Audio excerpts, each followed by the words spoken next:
JTV crew, salute, what's good, yo? Today I'm finna be checking out something different.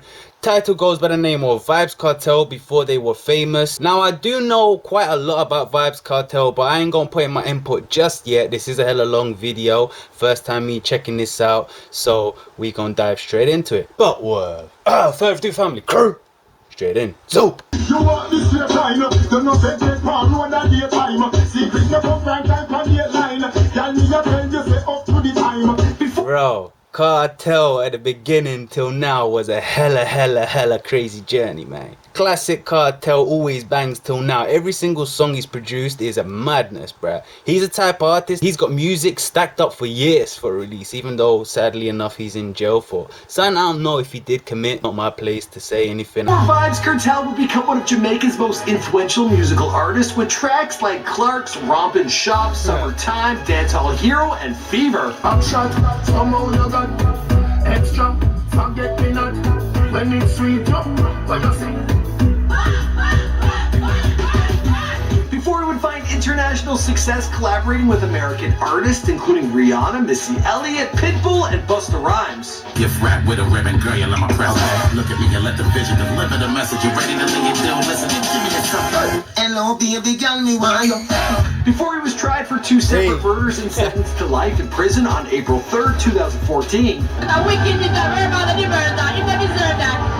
Shouldn't give him no life, just give him certain time and he come back home. Jury have spoken, the judge have spoken, and we now look forward to the Court of Appeal. As a young man, Vybz Kartel was a promising student, but dedicated more and more of his time to his musical aspirations. When he was just 16 years old, he was kicked out of high school, but fortunately found a mentor in the dancehall legend, Bounty Killer. This helped to launch the promising young artist's career, but their falling out was ugly, even leading to violence on the streets of Kingston. I'm not a religious leader and I'm not a political leader, so I shouldn't be held responsible for growing a child. I apologize, man. The audio on this is so unleveled, bruh. One thing I can state, I've got almost every freaking song of Vybz Kartel. I'm a proper fan. The most craziest that I've gone to a lengthy extent of getting anything of Vybz Kartel is when my uncle went to Jamaica, being from Kingston, you know what I'm saying? He was like, Jay, you want anything when me I go to Jamaica and bring back? I was like, yes, uncle. Teacher's Pet. Give me the freaking, go get me the freaking DVD, bruh. Teacher's Pet, it was on YouTube for a bit, but then they took a whole leap of series off and I wanted the whole shebang, you feel me? The whole series lit.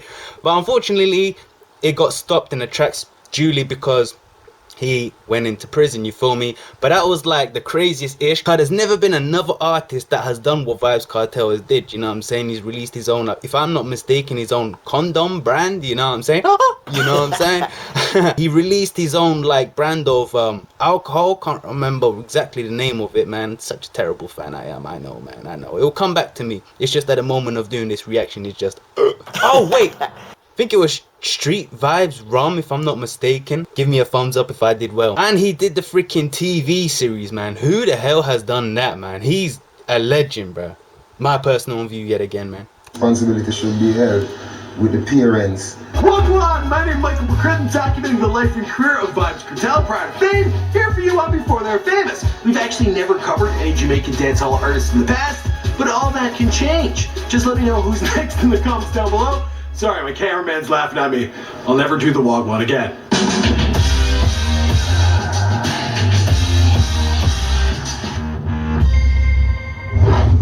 Dancehall music is so indigenous that, as we have said, if it were to be put on an international market in its purest form, it would be intolerable. Vybz Kartel was born in Disha Azim Palmer on January. I like certain wordings that he puts in his lyrics. It's just something else, man. It's just so creative. Sometimes you gotta wheel it back and pre the whole song again just to make sure you heard it proper. Very intelligent artist with his lyrics. And he does have statements that he does say in like interviews where it's very like unique. No one's ever come out with that. So that's why this artist like Vybz Kartel is such a legend. He's done things that no one else out here has done. Maybe one day it could be a possibility. January 7th, 1976, at Victoria Jubilee Hospital in Kingston, Jamaica. He was raised in the Waterford district of Portmore with his 4 sisters and 1 brother. Growing up, he idolized artists like Will Smith, Papa San, Ninja Man, and KRS-One, and began penning lyrics when he was just 11 years young. Two of Adidja's uncles were aspiring musicians who helped to encourage his musical ambitions from a young age, but his parents didn't always approve. Adidja's parents emphasized discipline and education. In fact, his sister Maureen actually grew up to become a high school vice principal. As for Adidja, well, he did well in school. He excelled in math, geography, and English. He was such a bright student that one of his teachers had this to say: he could have become a rocket scientist if he had so desired. He even stated this at one time when he did an interview. He was like, I could have been this, I could have been that. I don't know the exact lines, but he said, I could have done this, I could have been doing that. You know, I was great at school, I had great education, but I decided to do dance because that was my field. And bro, was he not wrong? Damn intelligent. He attended Calabar High School, but after spending most of his time pursuing his musical interest, and hella versatile too. I apologize to keep pausing. I'll stop the pausing, you know what I'm saying? But my gosh, I've never seen such an artist singing like in a British accent. He's done such mad collabs with like artists around the world. He's even done music in like Spanish, bro. A mix of the Jamaican and Spanish, bro. My gosh, never ever heard an artist like so. He was expelled when he was just 16 years young. Going by the name Addy Banton, a nod to reggae artist Buju Banton, he recorded his first single when he was just 17 years old. The 1993 track was called Love Fat Women, and Addy formed his own group, Vybz Kartel, along with Mr. Lee and Escobar in 1996. The group didn't last long, but he decided to keep the name, but with different spelling, as his own moniker as he transitioned into a career as a solo artist. While performing at a show at Portmore in 1998, he caught the attention of a popular dancehall singer known as Bounty Killer. Bounty headed up the musical collective called The Alliance and invited Vybz to join. Addy made friends with another rising star, Movado, and began writing for Bounty Killer, Elephant Man, and others. He also collaborated on songs like Girls Like Mine. What an era that was, man. What an era that was. All of them in one camp. Can you imagine that? Elephant Man, Beanie Man, Bounty Killer, Movado. What? That is a tough lineup. But then they all split up and done their own thing, and I guess in a way for each and every artist hyped up and made things better in the music world, maybe not in the reality world, because I love crime and shit. Liquid Rhythm and Cal Clown. And this was one of the greatest yet wildest performances. I think Vybz Kartel and Ninja Man, that was the... Bro, I even got that video, blood. Another crazy moment. Vybz Kartel was one of the first to do a performance, but it was over the screen. So it was him recording in Jamaica, but it was going live direct to LA. Ooh, gosh, I hope they show what I'm saying in this video, cause man, it is just crazy moments. He has memories like no other. In 2002, Vybz began recording a string of hits like Most High, Guns Like Mine, Bust My Gun Like None, and War Organizer. Sorry if I butchered any of that. I know it doesn't sound as cool. He also collaborated with Wayne Marshall on tracks like Why Crazy Rhythm, New Millennium, Mad Ends Rhythm, and Why Again, Good To Go Rhythm. By 2003, he was selling more singles than another artist on the reggae charts, other than fellow Alliance member Elephant Man. Also in 2003, well, this happened. He became the first artist in dancehall to physically attack another on stage. Crazy, man. He released his debut album, Up to D Time, on October 28, 2003, with both time... Sorry, yo, it's just the way he pronounced it. Up to D Time? It just made me laugh, man. He's doing good, though. And more Up to D Time following in 2004, featuring singles Picture and The Tech Buddy. Hey, Tech Buddy, girl, you think it easy? Put it all around me. Hey. You want it easy? Take the things on. You take my money too. So Tech Buddy too. Tech Buddy too. But Vybz Kartel's days with the Alliance wouldn't last. With his career beginning to take off, his status as Bounty Killer's protege was making less and less sense. Then a personal incident marked a clear break in the relationship when Bounty Killer's sworn rival Beanie Man got married. Not only did Vybz Kartel attend the wedding, he brought Bounty Killer's ex-girlfriend as his date.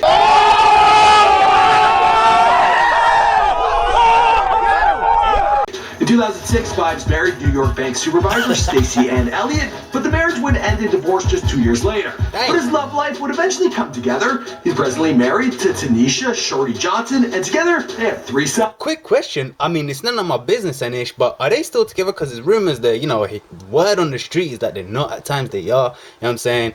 bro. Vybz Kartel left the alliance in 2006 and formed his own collective. But one thing I can say about her, she did really have his back when he was in jail, you know? Portmore Empire and a label, Adi Shaheen Records. He immediately began trading insults with Bounty Killer and Movado, who soon became the Bounty's new protege. The beef spilled over into the streets with a number of murders and shootings linked to the Gaza Gully War, prompted by the dancehall rivalry. Vybz Kartel is not in any war with any artist.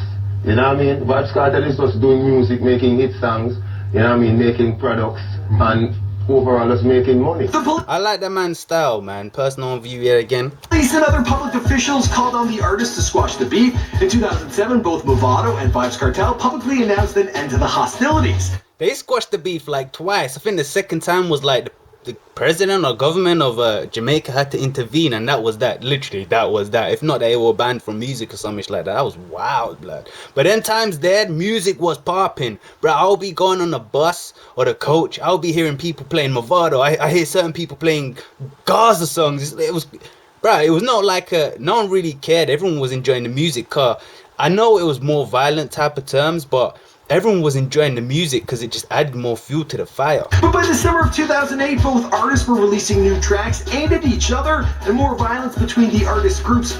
Please, guys, keep it strictly music and not taking it into the streets. All of it. In 2009, Jamaican Prime Minister Bruce Golding asked for a peace meeting and planned to have a peace concert in Barbados featuring both Movado and Vybz Kartel. That ended up getting cancelled, but Vybz Kartel did drop the song Life We Livin' as a call for peace. Just live on the life we're living. Look on the life we're living. Look on the life we're living. Vybz won an award at the Caribbean Urban Music Awards in 2008, and that year also expanded his entrepreneurship beyond music. He launched a line of liquor called Street Vybz Rum and a line of prophylactics called Daggering Condoms. When you're a fan and you really dig an artist, you really intake everything about one's history, man. Freaking hell, why did this just freaking go down to 7? Oh, Lord God. If the word, the D word wasn't actually being used. I think we can say daggering. Okay, we can say daggering. Yeah, we can't sing about daggering. Sure. But I think we can say daggering, yes. Right. Yeah. More awards would come in 2009 with 3 wins at the EME Awards. Then after the success of his singles, Clark's, Clark's 2, Clark's Again, and Clark's Where Will You Have, sales of that brand of shoes spiked in Jamaica. Everybody have the axe when me get me claps. Oh. So in Hey, that was Bri. He come up with the most catchiest ad-libs. It was wild. 2011, he released his own shoe line named Addie's. Far more controversial, he also came out with a line of skin bleaching cake soap. He also hosted his own reality show, Teach a Pet, which featured 20 women. He had his own shoe line. I know he was promoting Clark's, but his own shoe line. Let me go back, bro. Right. More awards would come in 2009 with 3 wins at the EME Awards. Then after the success of his singles, Clark's, Clark's 2, Clark's Again, and Clark's Where Will You Have, sales of that brand of shoes spiked in Jamaica. Everybody have the axe when me get me claps. So in 2011, he released his own shoe line named Addie's. Far more controversial. Ross, I did not know that, baby. I did not know that. God damn, folks.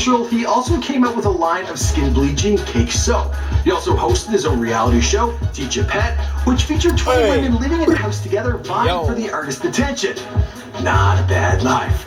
But yo, what happened to his condoms and his Street Vybz Rum? I heard they don't sell them anymore. Apparently. In September of 2011, Vybz Kartel became the first artist to be banned from the airwaves by the National Communications Network of Guyana. The same month, he was arrested by police for possession of marijuana. It's probably not a very serious crime in Jamaica, but the country's major investigation task force later tacked on 2 more charges: illegal possession of a firearm and conspiracy to commit murder. From prison, Vybz authored a book with his business associate, Michael Dawson, called The Voice of the Jamaican Ghetto, Incarcerated But Not Silenced, which was published in 2012. And word has it as well that he did say a lot in his book or music that the government did not like. Is touching too much on reality, so they try to cut him down in a sense of music type ish. So, oh man. While awaiting his trial for that murder, new charges were added in connection to a second murder. Vybz was charged with the murder of Clive Lizard Williams and for preventing the course of if it's true, rest in peace. Justice after his associate Vanessa Gaza Slim Sadler allegedly claimed that she was robbed by Lizard, apparently to mislead the police into believing that he was still alive. Vybz was found not guilty of the murder of Barrington Burton murder, but after a 65-day trial, the longest in Jamaican history, on March 13, 2014, Vybz Kartel was found guilty of the murder of Clive Lizard Williams. And he was sentenced to life in prison. He's eligible for parole in 2049. While plenty of artists have continued on careers throughout long prison sentences, Vybz Kartel still releases music so regularly. I remember her in Teacher's Pet, bro. She was like the teacher, right? Oh man, there was some crazy people in that show, man. Bro, I tell you, there's some luck, bro. If you ain't watched it, bro, go and watch the show, bro. It was freaking wild, crazy, and lit same time, bro. But it feels like he never even left. Even his social media accounts are active. Vybz denies that he's continued to record behind bars, but it's a popular opinion that's not true. I don't know, he is an artist where he releases hella lot of music, but sometimes I just wonder, how did these new rhythms come about and he jumped on them? You know, sometimes I don't know, it's just a thought. And there's also a lookalike like Vybz Kartel, like we just saw in that video. I think he's from Africa, if I'm not mistaken. Don't shoot your boy. But he's been doing some of the videos for Vybz Kartel. He continues to release tracks that seem oddly relevant today. And inside prison, there was a studio and a low-frequency radio station called Free FM. As for the rest of the story, I think that's it. Well, you know, because this is Before They're Famous. My name is Vybz Kartel. We make all sorts of celebrity bios here for you on this channel. If you want to know more about other artists, let us know who down below. Check out these other videos. Be sure to subscribe. I'll see you guys in the next video. Love them, tender touch them, different girl every day. Love them, tender touch them. We love girl everywhere. You and me, baby. Yeah. Oh. Damn, bro. Oh, shit. I've watched, I think, one from DDG, a US artist, YouTuber artist, even though he likes to call himself a rapper. Hey, I did learn one or two other things that I did not know of Vybz Kartel in this video, like the shoes. I did not know about that. I did not know about that. But this was a dope video. Was released, I think, in 2017. Now, if y'all want me to hit any of you know, one of these videos, please hit me down below with a link. I cannot stress it, because sometimes y'all send me certain things and there's no link, and I end up looking at a wrong video or reacting to a wrong video, and you're like, Jay, oh, it wasn't that one, it was meant to be this one. And I'm like, bro, you know what I'm saying? So hey, like I've said in other reactions, I am trying to do more things that kind of matter, or more things that are slightly different than just reacting to music solely. So thank you very much for watching. This was very interesting. I'm out.